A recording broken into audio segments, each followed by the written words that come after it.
After helping thousands of people with their money, working in banking for 9 years, and qualifying as an accountant, I've noticed something pretty interesting. The people who see the biggest improvements in their finances all tend to do the same things. It's not about earning a massive salary or getting lucky with the next big investment. It's about being strategic with the money you already have and making some key shifts that most people overlook. So in this video, I'm sharing 5 things that you can start today that can dramatically improve your financial situation. I've seen these work time and time again, both during my career and in my own finances. Starting with number 1, build systems, not discipline. Most people think improving your finances is about being more disciplined, but the truth is that discipline is unreliable. Sure, you might be better with money for a week or two. Maybe you watch some of my videos back to back and it motivates you to get on top of your finances, and then life happens. A few weeks later, you've forgotten that you need to be good with your finances, you have some bad days, a few stressful weeks, and then your willpower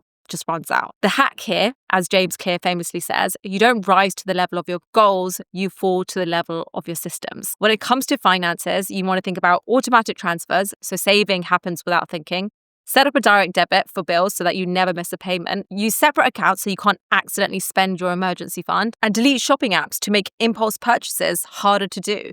The goal is to make good financial decisions automatic and bad financial decisions hard to take. When you build the right systems, good choices end up just being the path of least resistance. And speaking of systems that save your time and make your life easier, there's one tool that I use all the time that's completely transformed how I organize my work. One of the biggest time wasters in most businesses is just trying to find things, documents, emails, links, meeting notes. And the bigger the team gets, the harder it is to stay on track of everything. That's exactly why I've been using a Dropbox Dash, and it's given me hours back every single week. Dropbox Dash is AI-powered search and organization that connects all of your work apps in one place, making it super easy to find, to organize, and to securely share content with the right people. Dash connects with all your work tools, Dropbox, Gmail, Google Calendar, and so many more, and searches everything in one place. It learns your habits, suggests relevant content, and finds whatever you need, even if you forgot where you saved it. And the really cool part is that you can actually chat with it. So I'll type something like, summarize our Q4 goals, or where's the latest script draft? And Dash will give me the answer, pulling from the files, the emails, meeting notes, all of it. And it shows the source so you know exactly where the info is coming from as well. I've also started using a feature called stacks. Basically, you can group together related links, files, decks, whatever, and keep it all organized around a specific project. I use it for launches and I just send the stack to my team. You can try Dash with your team today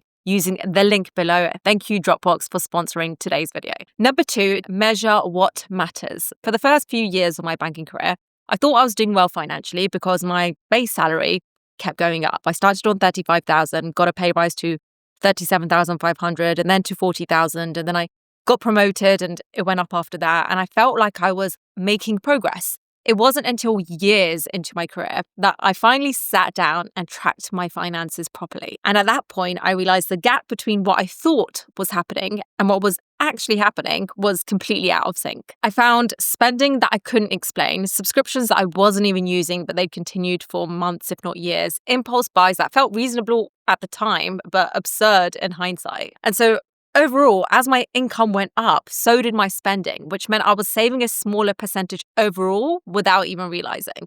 I was measuring success by my income, not by my progress. And that's the reality for most of us. We think we're in control because we sort of know what we earn. We kind of know what the rent or mortgage we're paying is. We know that the bills get paid. But unless we're actually tracking our key numbers, we can't improve what we don't measure. So here's a really simple fix that you can start today. Set up a tracker with just 3 categories in it. Your fundamentals, so these are things like your essential living costs, rent or mortgage, bills, insurance, groceries, minimum debt payments.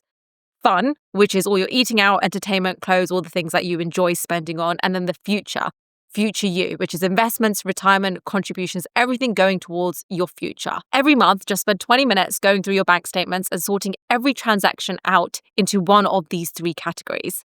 If you want to use the same one that's on the screen right now, it's completely free and it's linked in the description below. It sounds really basic, but it is powerful. The first time I did it, the first time I allocated my income into these 3 categories, I realized I was spending so much more in one area than I was in the future you area. And that one exercise showed me what I needed to do to move forward. You can't get to where you want to be if you don't know where you are right now. Number 3, differentiate impulse from intention. Learning to tell the difference between what you want right now and what you actually want can have a huge impact on your money goals. I say this because a 2023 study found that over half of impulse spenders say that it's delayed their biggest financial goals, like saving for an emergency fund, saving for retirement, or paying off debt. Impulse spending and intentional spending feel the same in the moment, but that's the danger. Impulse is that immediate, I need this now. It's urgent, it's emotional, and your brain creates all these reasons why you absolutely must have it right at the second. The thing with impulse is it fades as quickly as it appears. An intentional spending choice, on the other hand, it's a deliberate decision that you've made over time. It's something you've planned for. It's something that aligns with your wider life goals and your vision. And knowing how to treat the two could be a complete game changer for your finances. So here's the rule that I follow. Before buying anything you don't absolutely need, wait 24 hours. What happens during these 24 hours is it separates your impulse decisions between your intentional spending. If it's an impulse, that feeling disappears. You won't even think about it after 24 hours. If it's a real intentional, something that genuinely matters, that feeling sticks. This one habit of just waiting 24 hours before I buy something that costs over a certain amount, that one habit has saved me thousands over the years. But more importantly, it's trained my brain to be more intentional with money and moving closer towards my bigger financial goals. Number 4, double your money. I want to show you how the decisions that you make today when it comes to where you put your money, how drastically it can impact your financial situation. So let's say you have 10,000 and today it's sitting in a regular bank account paying 0%. After 10 years, you'll still have that 10,000. What if after this video, after you've watched this video, you choose to put that in an account that's paying a high interest, say around 3%? Assuming that 3% maintains, you've got 13,439 after 10 years. What about if you choose to put it in an index fund that on average grew 7% per year for the next 10 years?